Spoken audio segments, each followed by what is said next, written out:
वही तो, नहीं मैं कहाँ से लगूंगा अटल जी। ये आपका पहला रिएक्शन था। नहीं मैं कैसे न्याय कर पाऊंगा। तो हम तो चिड़िया हैं गुरु। अच्छा। गाड़ी वाड़ी सब मिथ्या है। पंख निकल जाए उड़ना शुरू कर दूं। रेलवे का कंफर्म टिकट ही नहीं मिलता है। हाँ, तत्काल में वहाँ आप एक स्टेट नहीं पूरे देश के प्रधान बनना। उनके साथ भारत की जर्नी, हमारा पॉलिटिक्स कैसे बदलते गया, पॉलिटिक्स में बदलाव कैसे आए, वो कौन से लीडर्स थे जिनके वजह से हम आज का दिन देख रहे हैं। तो ये सब काफ़ी सारी चीज़ें 2-2.5 घंटे में बतानी थी। Hello and welcome everyone, you are watching E24। मैं आपके साथ सिद्धांत, और आज जिस फिल्म या फिर आप कह लें जिस कहानी के बारे में मैं बात करने वाला हूं, वो कहानी है देश के सबसे प्रसिद्ध और चर्चित प्रधानमंत्री की। जी हाँ, उनकी कहानी है जिनका इस धरती पे जन्म लेना अटल था। जी हाँ, मैं बात कर रहा हूँ फिल्म मैं अटल हूँ के बारे में, और इस वक्त मेरे साथ यहाँ मौजूद है इस फिल्म की पूरी स्टारकास्ट। बहुत बहुत स्वागत है आप सभी का E24 पे। थैंक यू सिद्धांत। सबसे पहले तो मैं बता दूं कि फिल्म ऑलरेडी बहुत ही कमाल की लग रही है, और रवि सर मैं आपसे ये चीज़ पूछना चाहूँगा कि अटल की कहानी जो है, इसे बनाने का जो कारवां था वो कब और कहाँ शुरू हुआ? ये प्रोसेस लास्ट ईयर शुरू हुई, 1 साल पहले, और बहुत चैलेंजिंग था सब कुछ, क्योंकि एक ऐसे व्यक्तित्व पे फिल्म बनाना जिनके बारे में काफ़ी लोगों को काफ़ी चीज़ें मालूम है, जो आजकल लास्ट 8-10 साल में सोशल मीडिया की वजह से लोगों को मालूम पड़ी। बट उसकी ये भी एक ये है कि काफ़ी चीज़ें लोगों को मालूम नहीं है। तो कोशिश ये थी कि ऐसी उनके घटनाएं जो लोगों को मालूम नहीं है वो दिखाने की कोशिश करें। उनका बचपन, उनका बिगिनिंग, उनका एजुकेशन, कैसे वो कवि से पत्रकार से राजनेता बने, वो पूरी उनकी जर्नी, उनके साथ भारत की जर्नी, हमारा पॉलिटिक्स कैसे बदलते गया, पॉलिटिक्स में बदलाव कैसे आए, वो कौन से लीडर्स थे जिनके वजह से हम आज का दिन देख रहे हैं। तो ये सब काफ़ी सारी चीज़ें 2-2.5 घंटे में बतानी थी। तो बेसिकली चैलेंज यही था कि ये 2-2.25 घंटे में ये पूरी कहानी 80-85 साल की जो कहानी है उनको दिखाना, और वो इस तरीके से दिखाना कि जो सिंपल हो, जो लोगों को लगे कि हाँ, मैं ऐसे इंसान की कहानी देख रहा हूँ जिसको मैं जानता हूँ, जो मेरे आजू बाजू में, वो कोई बड़ा भगवान नहीं है, वो हमारे जैसा आम आदमी था, एक आम बच्चा था जिसकी कहानी जो आगे जाके प्राइम मिनिस्टर ऑफ इंडिया बन गया।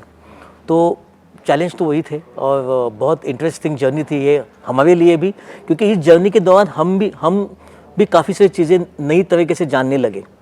तो इसलिए हमारे लिए बहुत इंटरेस्टिंग जर्नी थी। सर, जैसा भी आपने बताया कि और अक्सर ऐसा होता है कि ऐसे फिल्मों की USP जो होती है वो इन फिल्मों का क्या कहते हैं उसको, रिसर्च गेम ही होता है, जो फैक्ट और फिगर्स होते हैं।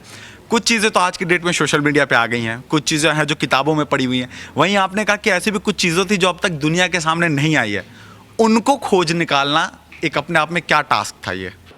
बिकॉज काफ़ी सारा रिसर्च करना पड़ा, काफ़ी सारे बुक पढ़ने पड़े, काफ़ी नॉट नेसेसरी जिन्होंने अटल जी के बारे में कहा है, बट ऐसे लोगों के भी बुक्स पढ़ने पड़े जिन्हें बाकी लोगों के बारे में कहा हुआ है। तो बेसिकली काफ़ी सारा रिसर्च करना पड़ा, और तब जाके मालूम पड़ा कि ये ऐसा हो सकता है।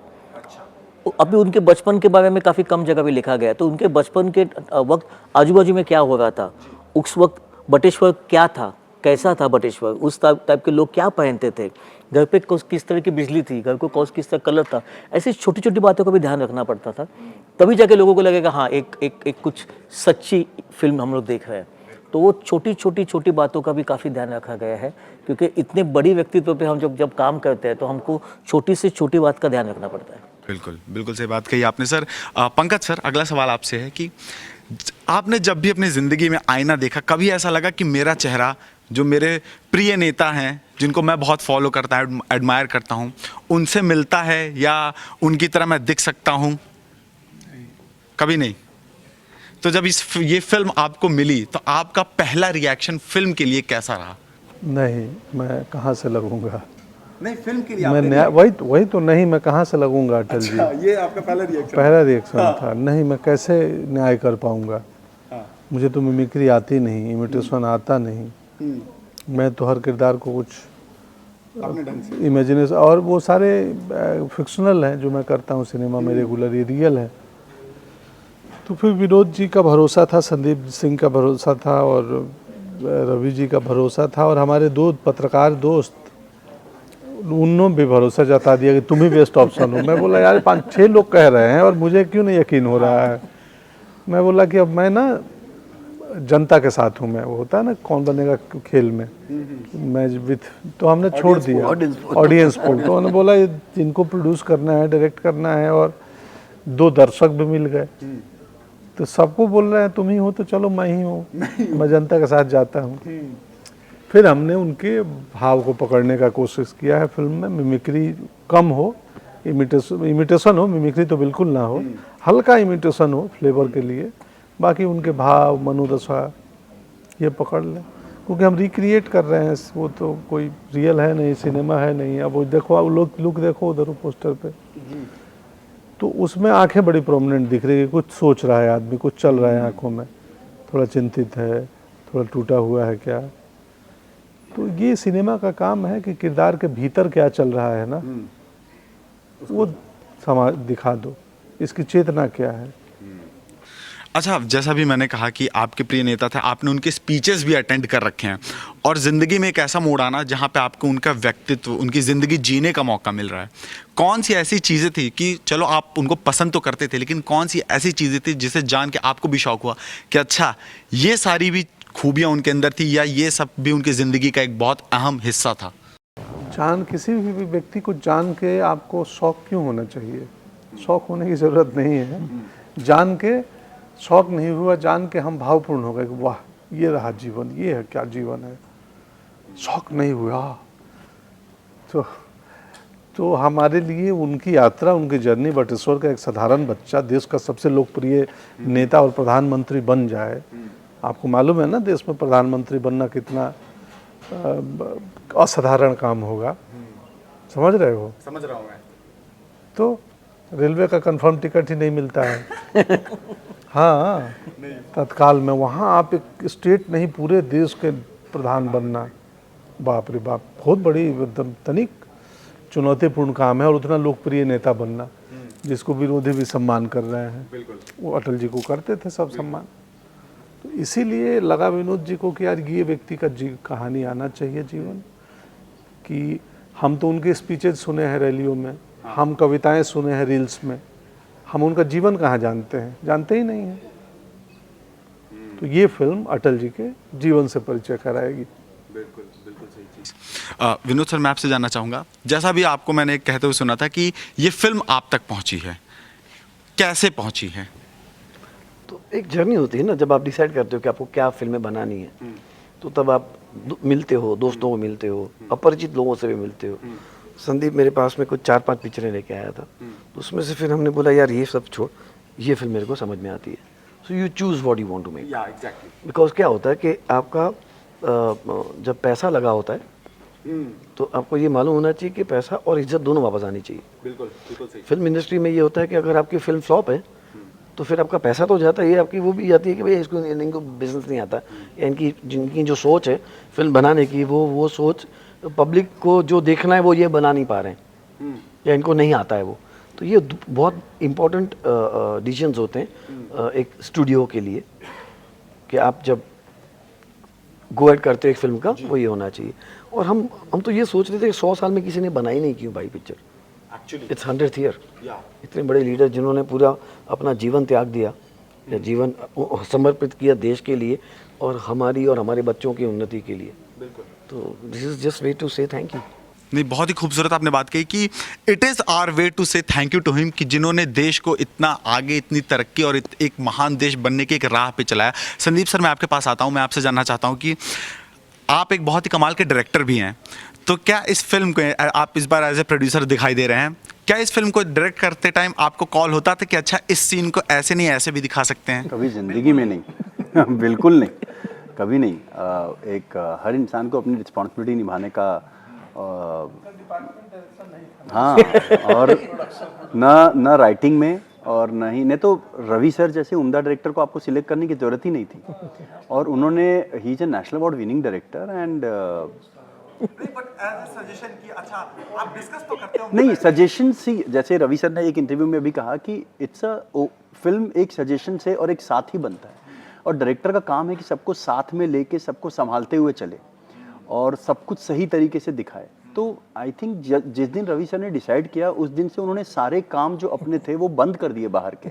वो एड फिल्में डायरेक्ट करना बंद कर दिए, बाकी सब जगह इवेंट्स पे जाना बंद कर दिया, दोस्तों से मिलना भी बंद कर दिया था। और रवि सर का एक चीज़ है, वो डिसिप्लिन में काम करते हैं। अगर जो इंसान डिसिप्लिन में नहीं रहता है वो उनके सेट पे नहीं रहता है। तो वो सजेशन सबसे लेते हैं, इनफैक्ट आज भी वो सजेशंस लेते हैं, हर चीज़ पे सजेशन लेते हैं और हर इंसान को लेना चाहिए।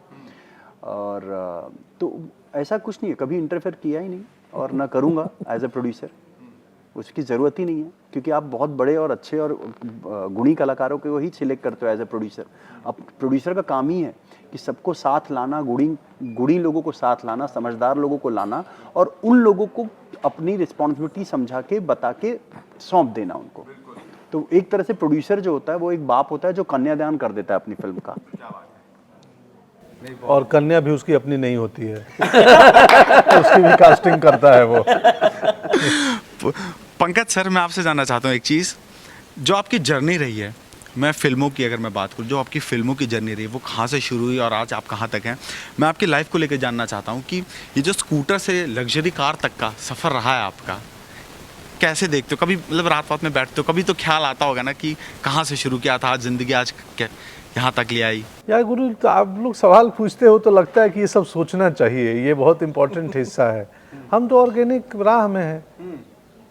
जब चिड़िया उड़ती है आसमान में, उसको परेशान देखे हो कभी? उसको सोचते हुए देखे हो कि मैं अब यहाँ से टेक ऑफ की हूँ तो कहाँ लैंड करूँगी? चलते चलते उसको अच्छा पौधा दिखता है, लैंड हो जाती है कि अच्छा यहाँ पे कुछ खाने का आइटम है। तो हम तो चिड़िया हैं गुरु। गाड़ी वाड़ी सब मिथ्या है, पंख निकल जाए उड़ना शुरू कर दूँ, मैं उस रास्ते पे अभी। नहीं, बहुत बहुत अच्छा। और पंकज सर, आखिरी बात, मतलब एक लास्ट क्वेश्चन मेरा आपसे, मैं आप जानना चाहता हूँ, थोड़ा सा फिल्म से हट के सवाल है कि स्त्री 2, मुझे पता चला कि आपने स्त्री 2 की शूटिंग कंप्लीट कर ली है और मिर्ज़ापुर 3 को भी लेके मुझे पता चला कि 3-4 एपिसोड पूरे बन के तैयार हैं।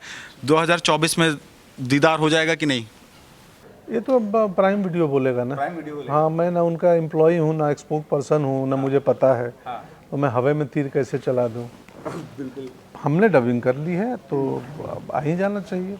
जल्दी आप हाँ, आ ही जाएगा।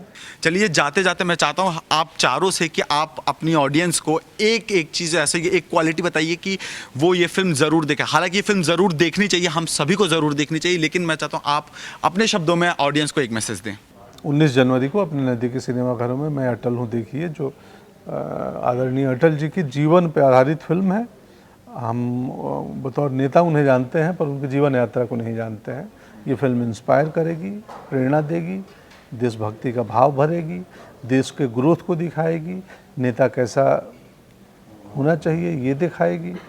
19 जनवरी को जब आप फिल्म देखेंगे, बाहर आएंगे तो आपको आप में खुद में एक बदलाव नज़र आएगा, या करने की आप कोशिश करेंगे कि हाँ, अच्छा जीवन जीने के लिए कुछ ऐसी चीज़ें हमने इस फिल्म से भी सीखी हैं और क्या जीवन जिया है अटल जी ने, मान बढ़ जाएगा उनका आपके लिए। 19 जनवरी को देखिए मैं अटल हूँ, क्योंकि ये बहुत ईमानदार फिल्म है। हमने अपने ज़िंदगी के 3 साल मैं अटल हूँ को दिए हैं, बहुत ही मेहनत करके।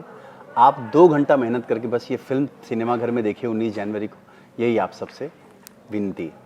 चलिए, बहुत अच्छा लगा आप सभी से बात करके, and thank you so much for being on E24 and all the very best to the film. Thank you. नमस्कार, मैं हूं मानक गुप्ता। अगर आपको हमारा ये वीडियो पसंद आया हो तो इसे लाइक और शेयर जरूर करें, और हाँ, हमें सब्सक्राइब और फॉलो करना ना भूलें ताकि आप देश और दुनिया की कोई खबर मिस ना करें। तो जुड़े रहिए हमारे साथ और देखते रहिए News 24।